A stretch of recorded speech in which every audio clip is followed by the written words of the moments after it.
Now I can laugh about it, but it's extremely hard. Vasily has a 30-year sentence for murdering 2 guys at once. What are your current thoughts on SBF? After going to prison, do you have more sympathy for him in a way? This is why I think President Trump understands crypto. The minute you walk in, there are guys with like tattoos, all big buffy guys, like face tattoos, head tattoos. I was scared, yeah. What up? It's Farokh of Rug Radio. We're back here for another episode of Farokh Radio, which is kind of like an impromptu podcast that I've been hosting ever since I interviewed Donald Trump. I figured, hey, why not just do more of these one-on-ones with powerful individuals within in the world, but also within the crypto space with that angle. So we're back here in Abu Dhabi. Woke up early this morning, drove all the way down here from Dubai as we're here for Token 2049 conference in the Emirates with the man, the myth, the legend, CZ himself. CZ, good morning. How you doing today? I'm doing well. Thanks for having me. Yeah. Thank you for having us. I mean, we're in your home turf here. Yes. Yeah. You know, you're playing at home this morning. I'm playing outside here. But thank you so much for being able to do this. I know you're a busy man. You're like the hottest guy at Token 2049. No, I wouldn't say that. So I think there's a lot of really great guys at really like impactful guys at Token 2049. Yeah, but thanks for coming to Abu Dhabi. Welcome to UAE, and thanks for taking the time to interview me. No, I appreciate it. What do you like it out here? I know you guys are pretty close to the Sovereign Wealth Fund, the royal family out here. Like, do you like living out here in the desert? Obviously, I live here, so I love it. I can choose anywhere in the world pretty much, but this is the place. I think the whole country is great. Dubai is great. Dubai is now a little bit packed. Too much traffic, too many people. Crazy traffic. It's just growing so quickly. So many people there. Whereas Abu Dhabi is a bit quieter. It's more subtle. It's more deliberate. But it's also very powerful. It's one of the. I think it's one of the most well-led countries in the world. So it's just good leadership. So I like it here a lot. That's why I'm based here. I love that. Yeah, we'll get in that. We'll get in the leadership question a little later. I just can't do the heat. I'm Persian, but I guess I wasn't. I wasn't made for the heat, which is ironic. It's the hair. Short hair works. I got a rug on my head, man. Like I start sweating the second I'm outside. I should tie it up here. I'm just kidding. No, you're right though. It is the hair. But let's get. We have a lot of questions. We're going to talk about your views on crypto, Trump's presidency, some of the stuff with the Abu Dhabi government. I caught a lot of the crypto legislation stuff before the podcast because that boring stuff we can't get it. I don't want to get into with you today. We're going to talk maybe a little bit about your time in prison, about the whole centralized exchange versus decentralized exchange conversation on the timeline. Maybe a little bit of memecoin talk. We'll see if we make the time for it. Sure. About Binance, of course, sure. And a little prediction game, because we have a prediction market over at Myriad Markets that we own with Decrypt and Rug Radio, and figured why not make a little prediction game with you today, though. And you've made good predictions this year so far, so we'll see the next ones. Anyways, CZ, you're a fellow Montrealer. Yep. I did not know that. Yep, stayed there for almost 4 years. So you studied at the University of McGill? Yeah. Didn't graduate. I studied for 4 years and didn't graduate. Same story. I got into law school at Université de Montréal. Yeah. And after 3.5 years, I was like, what am I doing here? Yeah. No, I got a job that pays better than probably after our graduation. So I said, well, I'm going to extend it a bit. And then that just extended forever. So. That must have been tough in your culture because in mine, my Persian mom is still really pissed about it. Well, in the Chinese culture as well. So not easy. Same here. So fellow Montreal and Montreal Canadiens fan? Yes. But you don't watch sports? I don't really watch sports nowadays. Yeah. Is it true you don't listen to music? No, I don't listen to music. So what do you like to do? What does CZ do when he wants to chill out? I listen to books. So I listen to Audible, and then when I listen to Audible, if you only listen to a book, you get bored very quickly. So I play a little very simple game, like really stupid games like Candy Crush. But it keeps me listening to the book. That's the main thing. And then so I chill with friends. Have dinner, chat once in a while, and then I do a little workout every day. Not as much as I should. So I have a pretty simple life, but for me, it's a very good life. Yeah. I love that. I love that. What's your definition of a good life, actually? I think the definition of good life is you are happy with yourself, right? So you approve yourself, you know that you're doing the right thing, and you feel a sense of purpose. You're able to take care of yourself and hopefully help some others. Yeah. I know obviously you're a man that's in the limelight a lot. We're in crypto, so security is important. We don't really hear about your family life a lot. Is that something you make a lot of time for? Like, how do you balance the two, right? So because we work from home, so I'm always home. So I'm always around. So the quality time is not that high, but but I spend a few minutes. Actually, it's much better after I came out of prison. Now, because in prison everything else is taken away from you, you figure out that you miss your family the most.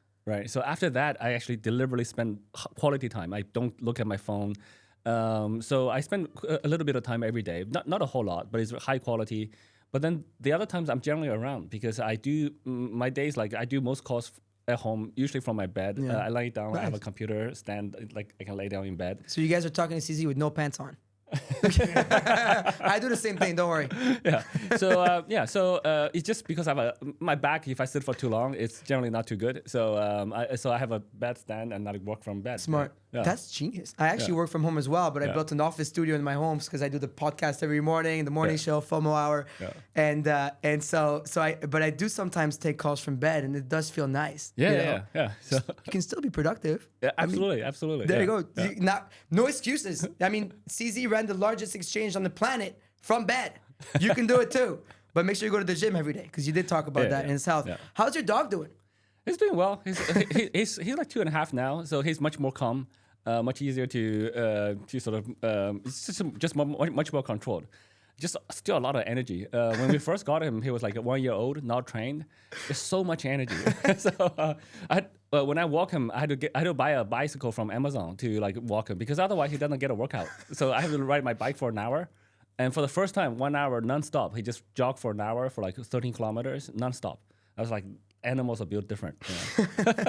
I love that. I mean, I have to say, when I heard the name of your dog was Broccoli, I was shocked. Like, how did you come up with something like that? I don't take. I think I don't. You shouldn't take yourself too seriously, and you should have a little bit of fun in your life. Yeah. So I'm a little bit goofy with naming stuff. I just thought, look, in Chinese you name the dog Yellow, Blackie. You named it by color. So we initially thought of like he was kind of brown, right? So we thought of brownie, but then we said broccoli is more fun. Yeah. I love that. I love that. Speaking of broccoli, what did you learn from your time in the BNB meme coin trenches? You got a little bit involved earlier this year, and then you're like, I'm not a big of a fan, and you got into it. I love it. I spent my time in the trenches. I'm a little bit retired now because I'm too busy. Got to run a company at the end of the day, and I travel a lot for work. But what did you learn in the BNB trenches? It's pretty interesting actually. So because I was busy, I was kind of distracted last year in the US, so I kind of missed the whole meme coin evolution. And then after I came back, like everyone's like into meme coins, and there's not a whole lot of utility coins in the space that's really actively building. So I thought, well, okay, let's figure it out. Let's see what's it all about. It's actually pretty interesting. It's pretty hard to learn actually. You thought you'll be just like one image and then you post and that's it. But there's quite a bit of community rules or etiquette going on. So for example, I didn't know that everyone was like asking me what the name of my pet is and asking me to post a picture. I didn't know if when you post a picture, there's going to be like so much PvP, like player versus player, and so I just thought it was going to be fun. So I said, okay, I'm going to post it 24 hours later, build up a little bit of hype, and then when I posted, there's like 1,000 broccolis, and then there's communities like fighting over each other, etc. So I kind of wish, I learned a lot of lessons the hard way. I kind of wish to just do it softly so that there's one clear thing, and then you kind of focus on all the energy on that for people who like dogs, right? So there is a very strong culture community element to it, and I also learned that for the meme coin traders, life is pretty tough. I mean, they stay on in the group chats all day long, like looking at this and like whichever new coin is gonna be hot, etc. So I learned quite a bit more about that. I don't think I will ever be a meme coin trader myself, but I'm not even a crypto trader myself. I was always the platform builder. Like there's a difference between building the tools for people to use versus trading yourself. But I think we always follow the community. Yeah. So we don't try to dictate where the community goes. So if the community is all over meme coins, we want to support it. So that's why I said, look, let's look at. Then I look at BNB chain, the ecosystem, try to understand it. So I interacted with it a little bit more, and people just want me to spend more time interacting with it because I do bring a level of attention to it. Yeah, so and then I want to help with the BNB chain ecosystem as well because I can't get involved on the centralized exchange side, but there's no limitation for me on the decentralized exchange, the BNB ecosystem, BNB chain ecosystem, labs, etc. So I spend time where I can. Yeah. No, I love that. No, listen, I had to ask you this. Obviously, I spent some time in the trenches this cycle, and obviously more on the Solana side. But I know BNB is always hot and popping, and I definitely want to talk again about this whole sex versus Dex conversation a little later, because there's a lot of interesting conversation to have there. But first, we're gonna talk a little bit about your views on crypto and where you think the space is right now. Like, you said you're not into really meme coins as much, but what part of the industry excites you the most? I think there's a lot of stuff happening, sort of like below the noise, right? So I think AI is a big sector. So AI will marry blockchain. AI needs blockchain. AI is a post-blockchain technology, so you will use blockchain natively. And blockchain can use AI a lot as well. And then science, what we call DeSci, I think that still has a lot of long-term positive impact. Fundraising in science is difficult. The problem is science takes a long time, right? So for the meme coin traders, like they're not interested in that. They want like return next day. But I think science long term is going to be huge, biotech, etc. So this is very conceivable to use crypto smart contracts to raise money for science projects and deliver them on milestone basis or on a time basis. And incentivize millions of small research labs around the world to be able to do their research. And that combined with big data, AI capabilities, I think we'll see a lot of accelerations in terms of drug discovery, understand human biology. That's great. So all of that stuff is going to happen, and is happening. There are other things like more obvious ones like RWAs. There's big traditional companies doing that. BlackRock, Citadels, etc.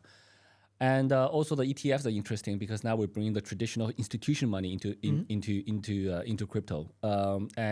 There's a lot of most of the money in the U.S. is institutional money. Yeah.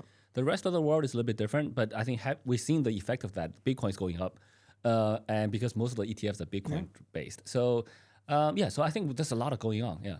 Well, speaking of which, do you have any worry that crypto's gotten so big that now it's involved in politics? There's the ETF, so this institutionalization of Bitcoin. Do you think? I mean, it's a positive in terms of price action, obviously, right? Our bags are up. I mean, not the altcoins as much, but at least Bitcoin is. Do you think that could also be a danger to the ethos of decentralization that exists within Bitcoin and Satoshi's original white paper? A little bit. So there's always pros and cons. So there's nothing's like 100% good or not 100% bad. So there's always a balance. There's always two sides to the same coin. I think to some extent, as an early Bitcoin adopter and as a sort of decentralization believer, you kind of want government to come in last, right? So especially government buying Bitcoins.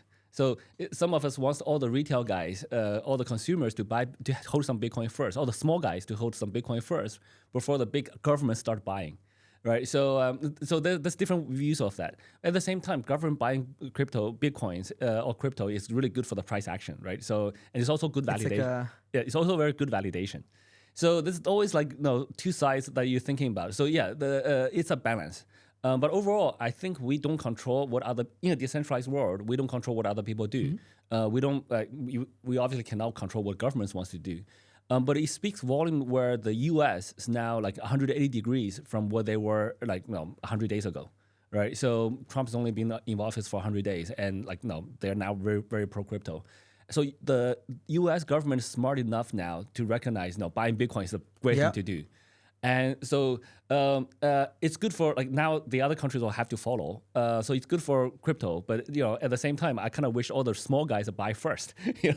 So they had time. They had time. We give them 10 years head start. 15, right? 15 years. Yeah, so 15 years. And when we've been talking about crypto, we've been trying to promote it. They had enough time, right? So they had plenty of time, so that's how the world works. The guys who didn't want to buy, that's their choice. Yeah, I mean, you're advising the country of Pakistan, right? The Sovereign Wealth Fund here. Bilal bin Saki was also a friend. The Sovereign Wealth Fund of Abu Dhabi, right? Invested in Binance most recently as well. And it seems like governments are only going to keep buying Bitcoin. So absolutely. That's a domino effect, sort of, that's happening. The United States of America has a pro-crypto president now, which I think was the biggest domino to fall, which has helped the rest of it. And now I'll ask you about the flip side of the industry. You were pretty good last cycles to call the rut in the industry, right? You have a good sixth sense when it comes to this industry. What do you think is the rot this time around? What should we be more careful for? Okay, well, obviously, I think there's too much money into meme coins, right? So I think there's too much attention paid on meme coins. Meme coins are very short term. 99.9999% of them will fail. I think Coinbase, not Coinbase, CoinMarketCap tracks 14 million tokens. So you can just imagine how many zeros after the 9 that will fail. I think that's a high risk area. But luckily though, most meme coin traders, they know the risks. Because that happens so often. So they kind of accept it. It's also taking quite a bit of attention away from utility projects. I think in the last 4 years, in the last administration, there was a lot of risk in running a proper crypto project. The SEC will sue you, saying that it's a security, etc. Luckily, recently, many of those lawsuits have been dropped. So now I think we'll see more builders. So I think the industry will kind of forced into move into an unhealthy way. But now I actually am very positive. So that it's now moving back in the right direction. Yeah, definitely the SEC. For example, putting you in prison. Yeah. Right. The U.S. government and etc. didn't help the cause. Right. We were scared. I'm a founder in the space. Right. Yeah. We were always scared of tokenization. Yeah. Even NFTs for a moment were labeled as securities. When the Yuga Labs case, the CyberConk, etc., which was finally dropped. So I think, as a founder myself, I'm much more comfortable now building than I was before because I feel I can take more risk. Yeah. And we're in a risk-on environment in this industry because we're at the forefront of AI, DeSci, tech, media. Yeah. So it's important. We need to be allowed to take risk. Yeah. Or else we can't move the space forward. Yeah. I mean, many of the very strong entrepreneurs from the U.S. left. Yeah. Right. So that's not good for the U.S. economy. Not at all. And it's also not good for the U.S. leadership for crypto, AI, etc. So, but I think now I didn't expect to be able, U.S. able to change in this way, 180 degrees in with one election. So but that speaks to the power of democracy. Yeah. Yeah. I mean, it was crazy to me that I got to interview the president. Yeah. Right before the election. Yeah. I'm just from some crypto kid, a crypto bro. And I was telling Mr. Trump, I was like, well, you're one of us now. No, I think it was fantastic that he did that interview less than 24 hours after he was shot in the ear, right? That's crazy. So that was the second assassination attempt. Oh, the second one on the one, golf course. Oh, the one on the golf course. Yeah, but still.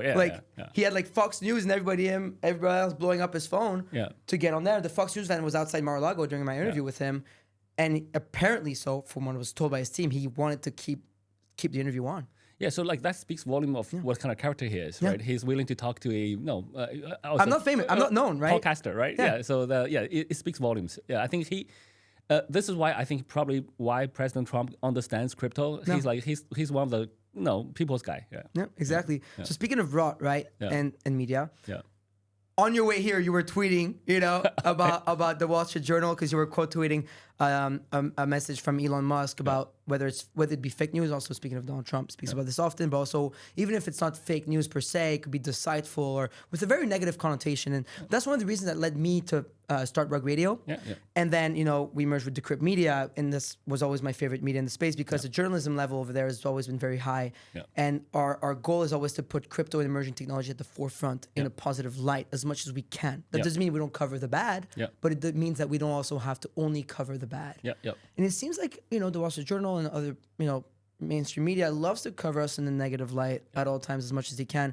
Can you speak to that a little more? Because it was a little upsetting when they came out with a piece that seemed like a hit piece on you, saying that you threw other crypto founders under the bus while in prison to reduce your sentencing, and they've been at you pretty hard. Can you speak on this a little more and what's happening? Absolutely. So from my perspective, the traditional media, they pick your person, and then they try to target them, right? So they pick Elon, they pick Donald Trump, they pick myself, many others. And the narrative is very consistent when they pick you, and then they just completely negative articles about you. But luckily now those things doesn't work. I think the traditional governments control a lot of media. I mean, U.S. they say that's free speech, but there's so much funding that's directed into different news outlets, etc. So they influence it that way, and that used to work, but it no longer does. It actually probably works negatively because now I think the fact that the previous party lost the election speaks volumes of what people are looking at, and the fact those things doesn't work, and the fact that we can talk like this, and then everybody sees it. We have our channels, right? So now we have our voice. So social media is a great platform, great tool so that the little guys have our own voice. And people can see, right? Like we're on video, we're out there, we're at conferences, people can see us. People don't believe in the article that somebody wrote, and it's very clear what their agenda was. So those things doesn't work anymore. But it's still annoying. But I try not to spend time with it. But still, some of the traditional regulators, like the politicians, I would say the older senior generation, they will still read more of the traditional news. So sometimes they get a skewed view of what's going on. It's unfortunate. We can only do so much to try to correct it. But now at least we have our own channels. We have our own voice. So this is why we have large followings, etc. I probably have larger followings than most politicians. So you do. Yeah. So and Elon has way more, right? So and I probably accept Donald with President Trump. So the stronger voice, the real voices come out. So we're less concerned about that, but it's still annoying. Yeah. Yeah, it is. It is annoying because like you said, it's just because it skews the opinion of people that are outside. Like within, we get it, but like from the outside, people share Bloomberg articles, they share WSJ articles. They don't.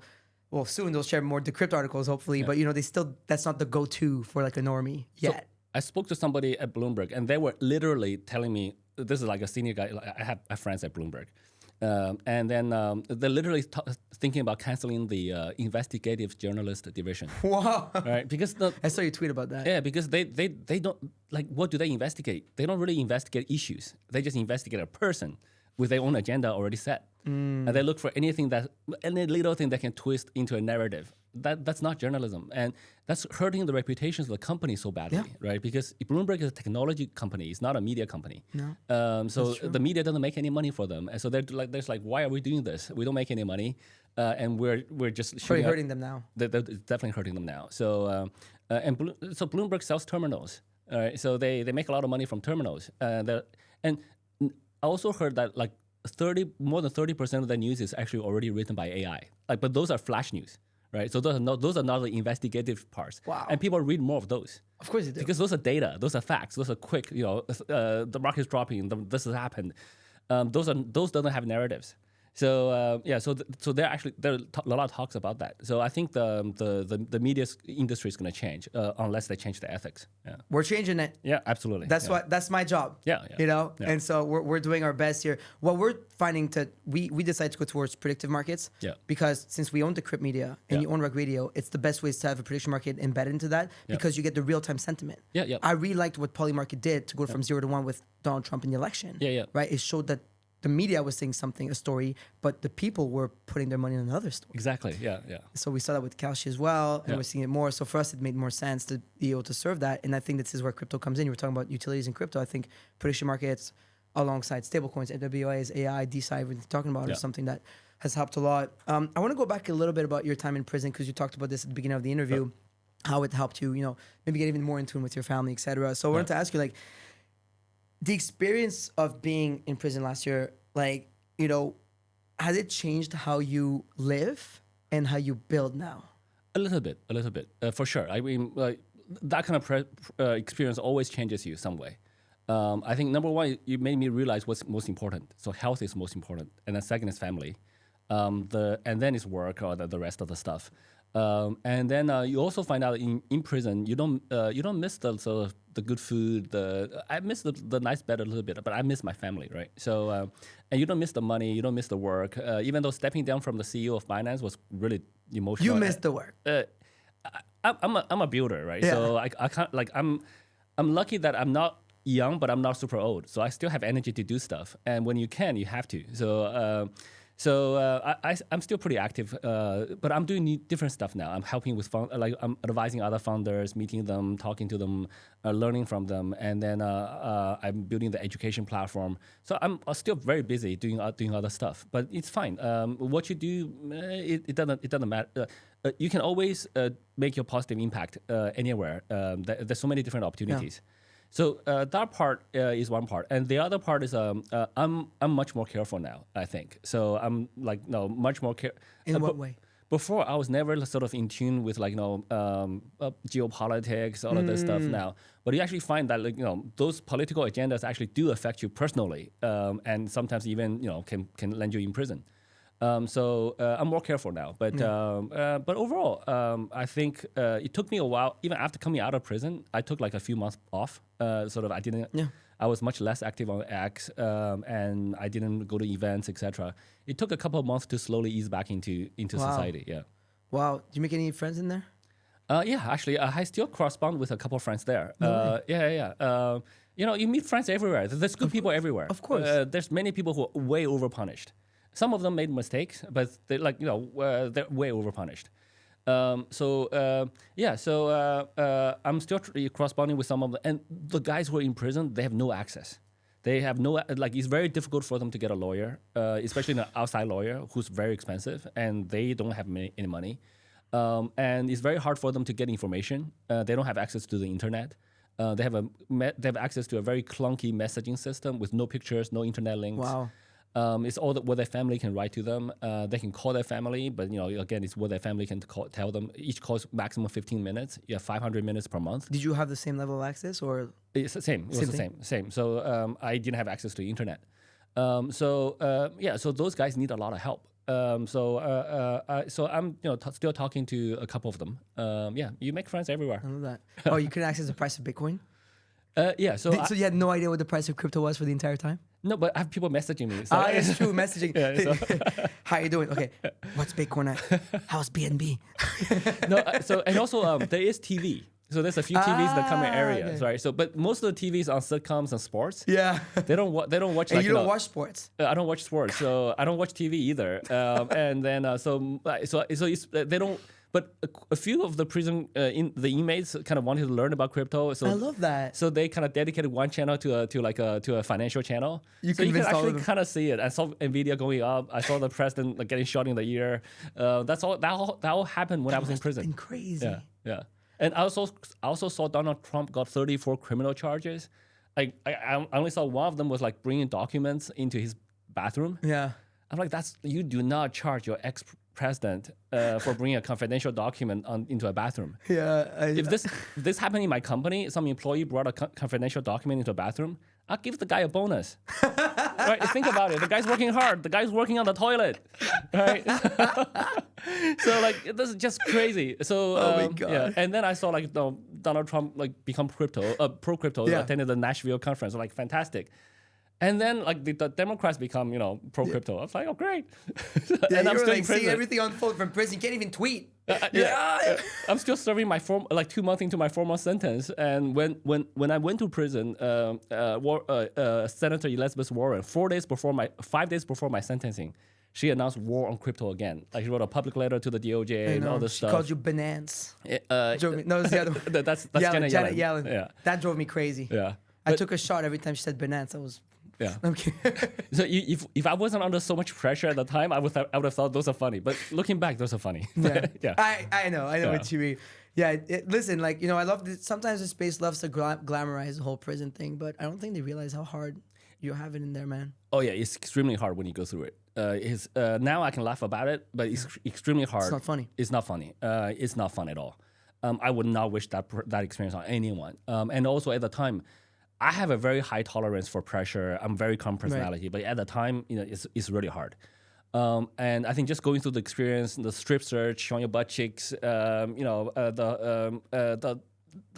whole experience, getting locked up in a cell. My first cellmate is a double murder, right? So they put you in there, just a double murder. Yeah. So once you're in prison, the prison guys don't care who you are. They just treat you as any other. So I don't think I was treated anything special. See, that's what people want to know, right? It's hey, because you're CC, because you have money. No. Differently. I don't think they treated me very differently. I was told that I was being central monitored in prison. So that means some central office is monitoring me. So I think that's the only difference. But the other inmates don't know. The guards, most of the guards probably don't even know. They just they're just doing their jobs, right? So I'm supposed to for anyone I'm a white collar crime, even if I was charged, I should be minimum security prison. But because I'm not a U.S. citizen, even though I flew there voluntarily and to deal with the issues, I was put into a low security prison. At the low, you have murders. My cellie has a 30-year sentence for murdering 2 guys at once. And then, but because of good, he had 30 years. He served 12 years. Because of good behavior, he's moved to a medium and then to a low. And that's the low is the lowest he can go. He can never go to a minimum. But because I was put there, and just because there were so few, they group you by race.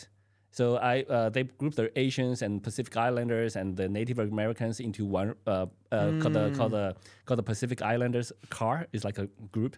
And then that's the guy that I would share. He's a Native American, so I shared a cell with him for a few weeks, but we got along fine. Yeah, yeah. So, but when you're going through that experience, it's not fun. It's scary, right? It's Were you scared? I was scared. Yeah. So, so you go to prison and then they do the intake. They take your photo, some questions, and change, strip search, and then they let you into the unit. The moment you're walking through the door of the unit is like a 3 stories, like two rows of cells facing each other, and you with most of the time you can move around within the unit. The cell doors are open, and there's like 240 guys in there. The minute you walk in, there are guys with like tattoos, like all big buffy guys, like face tattoos, head tattoos, and they're all like all very macho. They're all yelling over each other, and like when you walk in, it's like. This is not fun, and the prison guard says, okay, no, your cell is the A5, first floor 5, right? I walk over there and try to open the door. The door was locked, so I try to pull the door open, like it doesn't budge, and then like a minute later, like a Buffy guy comes, like the door doesn't open that way, and the guards have to open it. So everyone's like kind of watching this new fish, like open the door. I was like, okay, great, now everyone know I'm a new guy, but actually just by my clothes, they all know I'm a new guy. So it's that kind of environment you put into, yeah. I give me kind of a But I felt that I don't want to like diminish what you're going through, but I just you said that I'm like fuck, like But But interestingly, all the inmates are actually very polite, very nice. So they're all very macho, but once you get to know them, I've had zero issues. Everybody's got a soft spot. Yeah. So they all look like tough, but they're all good guys. I have had zero issues with inmates or with guards. Good to hear. But the other thing that's the most painful thing was mentally. I was always worried that they may keep me longer than 4 months. They can bring some other random issues, and this happens to many inmates. They can bring another charge, and then it becomes Hotel California, right? You can check in, but you can never check out. That's my main worry. So if they told me 100%, 4 months, you're done, I'd be like, okay, great, cool. I'll get through that. But there was so many back and forth in even when I was led into a halfway house. Should be for another month and a half. The last month and a half, the last 14 days, they arrested me, put me in a detention center because the immigration says my visa expired. Right, so. Dude. So I was ordered to stay in the country, and we applied for a visa extension. They denied it, and they said I was staying in the country illegally. But they made you stay in the country in a prison. Yeah, and then they put me in a detention center, and then my lawyers got that a detainer lifted, so they changed their course 3 days later. But then they never let me back to the halfway house. Okay. So, but anyway, all of this stuff is in my book that's coming out. So okay, you got a book coming out. Yeah. Let's go. Let's plug it in. Whenever it's out, let me know. We'll link and plug it in. Yeah. So wow, thank you for going so deep in the story. I didn't really mean to go there, but I think this is really insightful because we glamorize the whole prison shit too much. No, it's and not I know fun. at first I was trying to be more chill about it because I didn't know how. Yeah. But it's not cool. It's not. So it's not cool. Don't land yourself in prison, kids. Yeah. It's not worth it. Speaking of prison, since the heat has passed, or not, but seems like it's passed. Yeah. What are your current thoughts on SBF? He's serving his time still. Do you after going to prison, do you have more sympathy for him in a way, or do you think it's he's getting his fair treatment for a long time? It's very hard for me to comment on what's fair and what's not. Right. So I think I don't wish for anyone to go through a prison experience. But I do think that bad behavior needs to stop. I think anything that deals with fraud, lying, deception, moving, I think all of that should not happen. Yeah. So again, but I also think that U.S. sentences are generally long, but there are ways to reduce them. So for good behavior, generally you get 10 days off every 30 days of good behavior. So most people only serve like 2/3 of their sentence. Okay. So again, I don't want to comment on that issue. I sympathize with anyone in prison. Okay. It's not an easy experience. Right. And also, long prisons usually don't really help that much, to be very frank. So what I've seen in prison is the guys who have like 10-year sentences, that becomes their life. They don't think about reforming themselves anymore. They know that most of them have done something wrong. But many of them are way overpunished, and then they just get on with life. It doesn't have any correctionness to it. It kind of loses the whole purpose, right? And then it costs taxpayer dollars. So, I don't know what's the best way to do correction. Like, if you really want to make the guy change, right? So learn from their mistakes and make them change.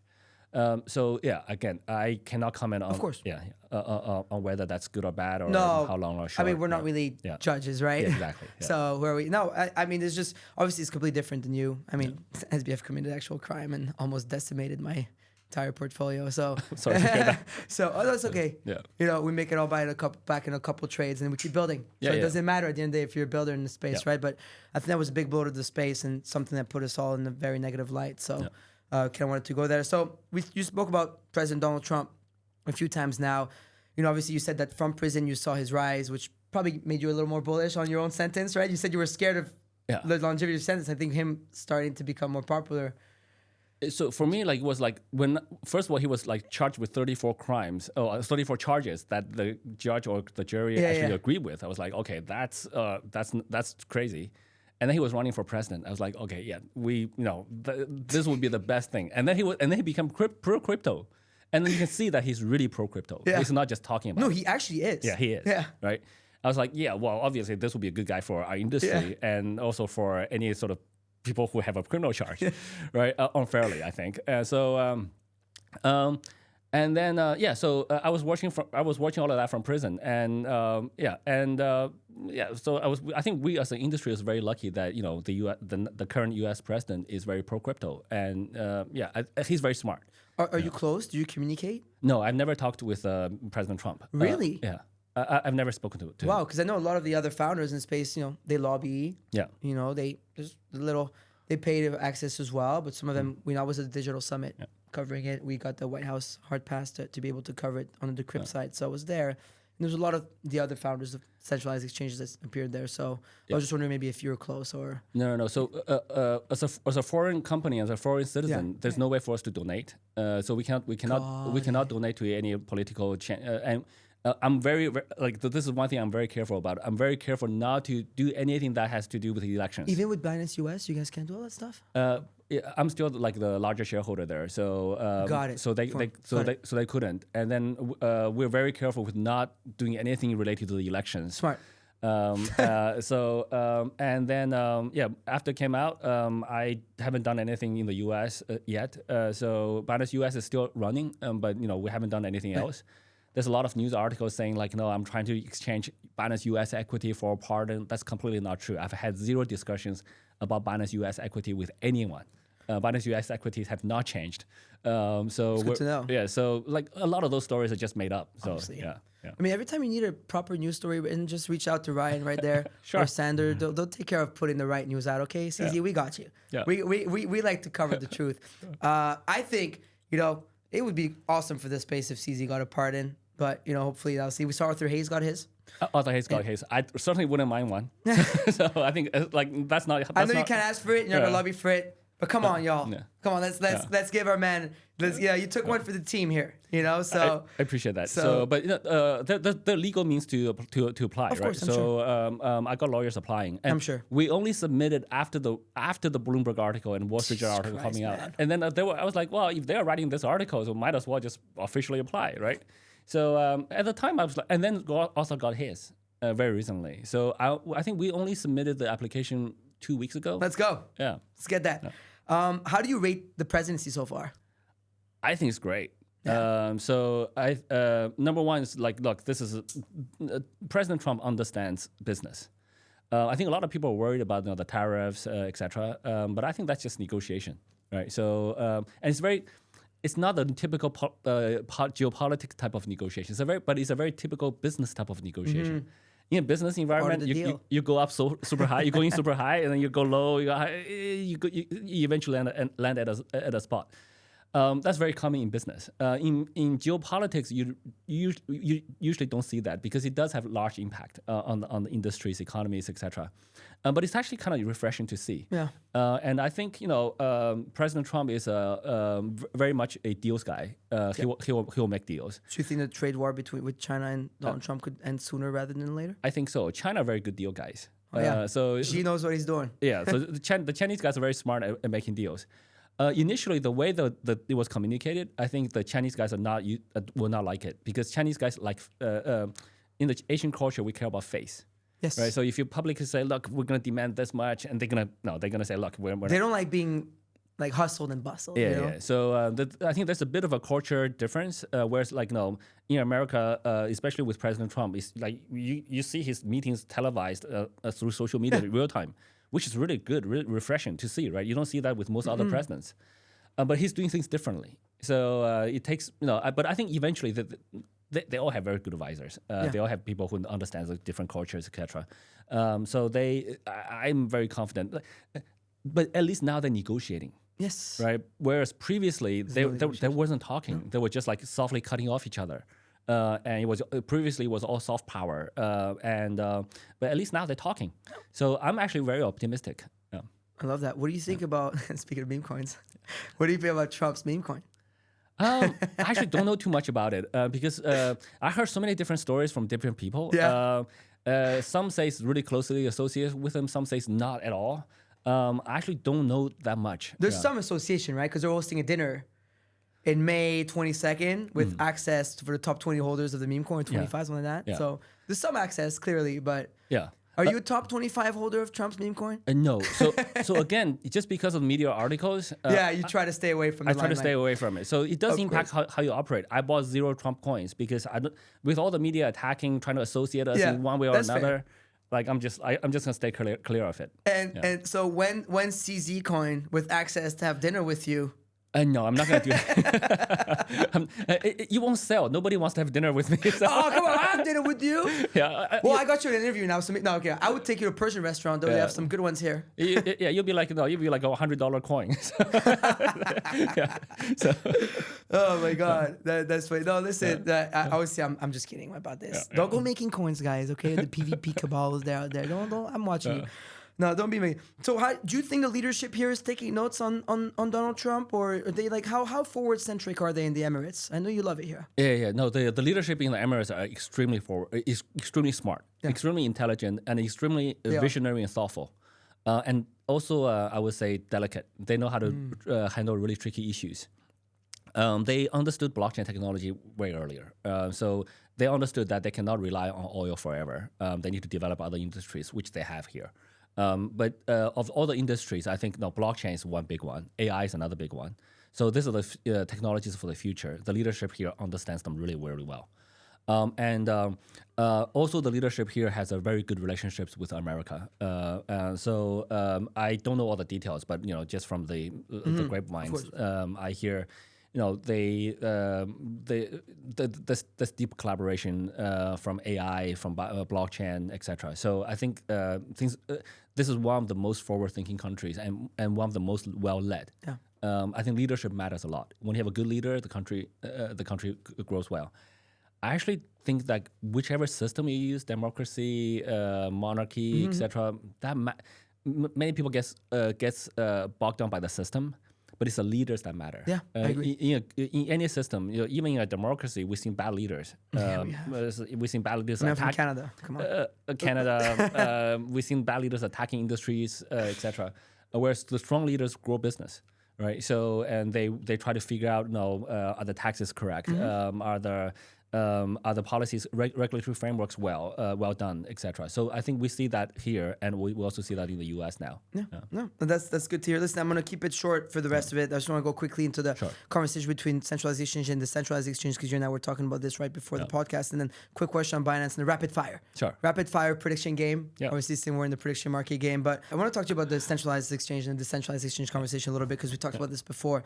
It feels like the reputation of centralized exchange is kind of taking a little bit of a hit. it towards like the core users. Me personally speaking, I don't use a centralized exchanges. A centralized exchange, I'll just be honest about it. My first exchange was Binance actually, because back then in Canada it was allowed, and then they did the whole shutdown, and actually that really sucked. It actually really sucked for me, because for a tax situation created a lot of headache. But you were the first exchange I ever used in crypto. Thank you. And so then I couldn't until I couldn't. And so I'm a decentralized exchange maxi, personally speaking. But I know it may be easier for the normies to use centralized exchange. Also, I see the appeal, right? For not your keys, not your crypto, but for them maybe it's a little easier, right? From hacks and stuff. What do you feel? How do you feel about all this? Because we've seen the rise of Hyperliquid recently, which has a huge rise, and they're really killing it. They're seeing the numbers, so there's clearly a demand for it. How do you feel about this shift in the space? I think many people view like centralized exchanges versus decentralized exchanges. I think that's the wrong view. It's the terminology that makes people think they're opposite, but they're all tools who provide access to the blockchain. The centralized exchanges don't exist without blockchains. So they're only a tool that provide access to the decentralized world. It's just that many people are easy for many normies, normal users. They email password is easier than dealing with a private key. They have to encrypt and save themselves, etc. But there's just two different ways to access. There's just two different doors into the same area. So, and I think for any solution provider or any builders here in the space, we should provide everything. We shouldn't be just like we're not married to a centralized exchange. I'm not married to a centralized exchange. That's not the goal. That's just a means to provide access. We invest very heavily in decentralized exchanges, the DEX perps, blockchain development, and also many other ecosystem players, etc. So I think the decentralized DEX perps are a huge market, as you mentioned, and I think that's just getting started. There's so much more. There's so much more to do. I think the current model where everything's fully transparent may or may not be the best model, because. You can see a big whale putting a $300 million short, but the guy who really want to do 300 million short don't want you to see it, right? So the guys who are putting that there, there's a game. There's for sure a game, right? It's for his effect. Whereas real large traders like institutions, that's why traditionally dog pools are way bigger than what we call order books, right? So so I think there's a lot of room to grow, but I do think that future is decentralized. So I think I've said this many times. In the future, DEX is going to be bigger than CEX, and we want to invest heavily in those areas. We want to invest in the things that will disrupt our business. How are you? Are you already in the process of doing that? Oh yeah. We invested in multiple DEX perps, etc. But now I'm not running them anymore. We're generally just minority investors. Yeah. Okay, that's interesting. Because very often recently it's been the reputation like, a coin gets listed on a centralized exchange, and for the trenches, that's immediately a top signal now. It's like, now that it's gotten that, it's going to lose the steam from DEX, So I feel like the vision has changed. A little bit, but I think that's just for the short-term speculators. Right, so the short-term speculator view the Binance listing as the last stop. But for the builders, the Binance listing should be the early stage, should be the beginning. Well, trust me, we know that. That's always the goal as a builder. So Binance is not the exchange is not there just for people to. It's there for speculators for sure. They can trade. They provide liquidity, but it's more there for providing long-term builders liquidity. I love that. No, listen, I'm one of them, so I know that. Question for you: how often do you talk to other exchange executives? Right, like there was this article in the New York Times back then that covered there was a little banter back and forth between you and SBF in a group chat with other executives, little beef. Then we know what happened. I don't know if you can get in details of what that chat is. We all have a boys chat, you know what I mean? But the details of that chat. But also, how often do you still talk to other big executives? I talk to them from time to time, but not very often at all. Number one, all of us are busy. Number two is there's some competitiveness in between exchanges, etc. So in that group, there's 10 exchange founders. Okay, right? Wow. So it exists. It exists for sure. Yeah. And it's the final group. But how that group got created was when Luna went down, and then they were launching Luna 2, and then a guy Zan from FTX, he used to work for Bitfinex before that. And then he worked for OKX before that, and he worked at OKCoin at the time.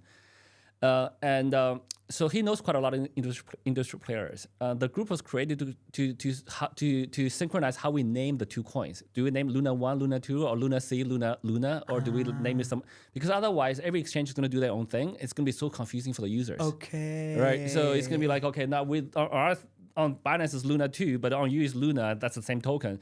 It's just confusing. It's just gonna be confusing. So that group was created to coordinate that, and the group name is called Exchange Coordination. No. Right. So there's just one guy created this group, and he dragged a few guys in, and we dragged a few other guys in. And then I got questioned so much about that group with the regulators, with the DOJ. I'm sure. They were like, "Oh, you guys are colluding Obviously to manipulate markets." We're like, we're all competitors. We don't. Yeah, we don't even like each other. Yeah, and but we also use that group later on. We use that group to coordinate a little bit. Like if some hack happens on like one exchange, they say, look, we need help looking at this address. If it's transferred to any other, we saw address, you help Bybit recently. Yeah. So we got to freeze that. So on those type of like fighting against hackers, etc., the exchange do work together. But you're usually not in that group because that group is all founders. Like none of us like look at. It's not you guys doing a thing. Yeah, we're not looking at blockchain, trying to trace transactions. It's like some guys who are specialized in that. And then there were after FTX went down, and there was a day where FTX was shorting USDT. Yeah, and they were trying to I think there were some rumors about them trying to depeg it, and then. Paolo messaged in the group said, "Look, stop doing this" or something like that. And then I messaged in the group and said, "Look, we're fully behind. We're not going to let the industry get more hits. So we're fully here to provide help, liquidity if needed." So and that message got scrutinized like the wazoo, right? Course. So but again, nothing came out of it. I just spent so much there was so much questions about it, etc. And there's a lot of sensational reporting about it again. But again, it's just one group that some guy created. And then I've only met Paolo 2 days ago in person for the first time ever. No way. Yeah, he's someone I would love to interview next. Yeah, so I think he's a great guy. Yeah. So many of us know of each other. We may have a chat here and there. And there was another time where we had some there were some funds flowing through Binance that we had to ask to freeze on USDT. Yeah. So I messaged Paolo. He responded right away. Got his team on and froze it. We kind of collaborate in places where we should. It comes from a good place. Yeah. It's for good. Yeah. And then we still know between Tether and us, there's not much competition. They run an exchange, we do, but we don't really compete very much in that way. So we meet each other at conferences mostly. Yeah, right? Of course. So once a while we'll be at the same conference. So this is like the first time I met with Paolo in person. Wow. And it's also the first time I met with Germany earlier in person 2 days ago. So we've been in the industry for 11 years together. And our teams chat, but it's the first time I met him in person. Amazing. That's awesome. It's the same thing with me and my friends, right? It's like we never met for the first year and a half in crypto. And then we're like, oh, what's up? And I know about his family. I know about his kids. We're homies. And it's the most special time ever. Yeah.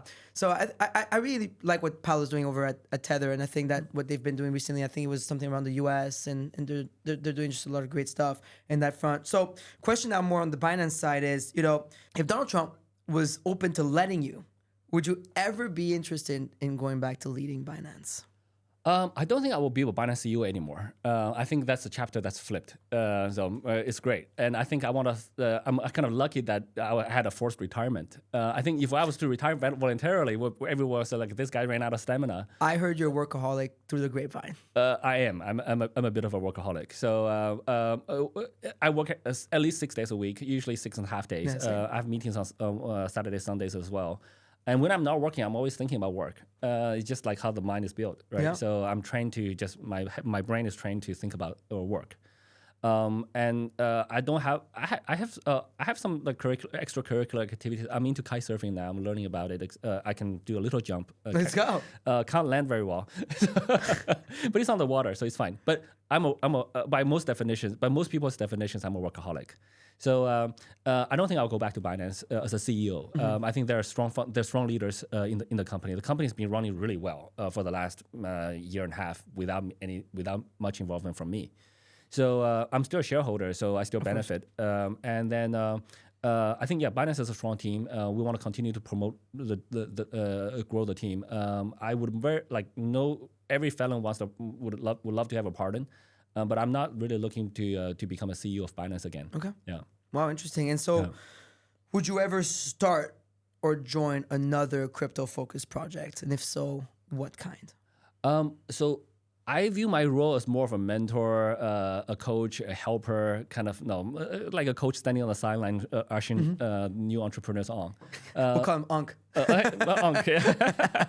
Yeah. So I don't foresee myself leading another project. Okay. It's just even though I'm still working very hard, I'm much more relaxed now than when I was leading Binance, right? So I don't think I got the stamina to do that again. That requires so much effort, so much work, and just so much mental tension.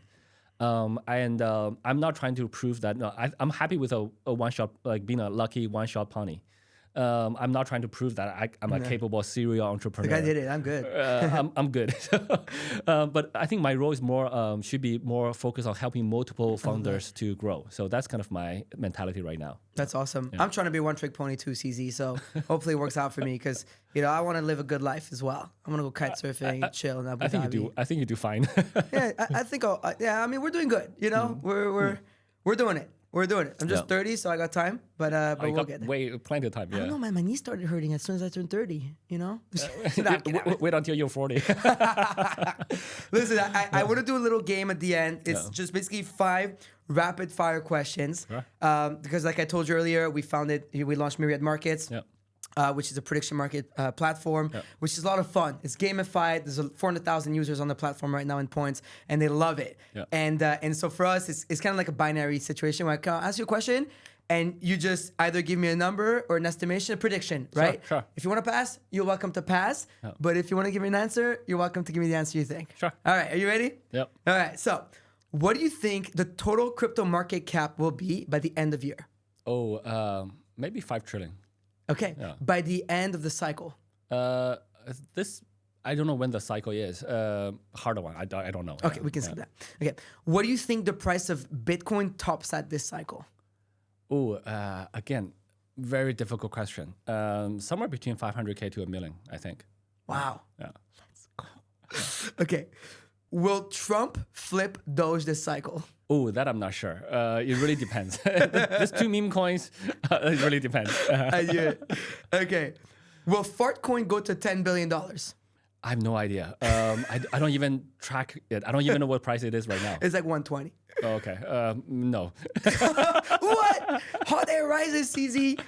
Last question is, will you get another dog? Not in the short term. Why is a lot of work? Oh, man. Listen, this was a blast. Yeah. It's honestly, I told you before, but I'll say it again on the camera. I'm a fan. I really appreciate you. I love the fact that you're a fellow Montrealer, but honestly, I want to say thank you for myself and from a lot of people around me for giving me this opportunity, but also for everything you do for our industry. I believe you're a huge net positive, and we're really grateful for everything you've done. So really want to show you my appreciation. And then if there's anything you want to call out on the camera before we go, any last message, any last word? No, I really appreciate you taking the time to talk with me, and I'm honored to be here. And thank you for all your support, and thank you for the good words. And ping me anytime if you need anything. Hell yeah, I will. Yeah. You got to follow me back, though. Sure, yeah, I will. I said on camera on purpose. Okay, all right, guys. This is Farokh. Love y'all. Check it out. Interview with CZ. Peace out. Peace out. Let's go. All right, thank you so much. Thank you so much. Honestly, that means a lot to me.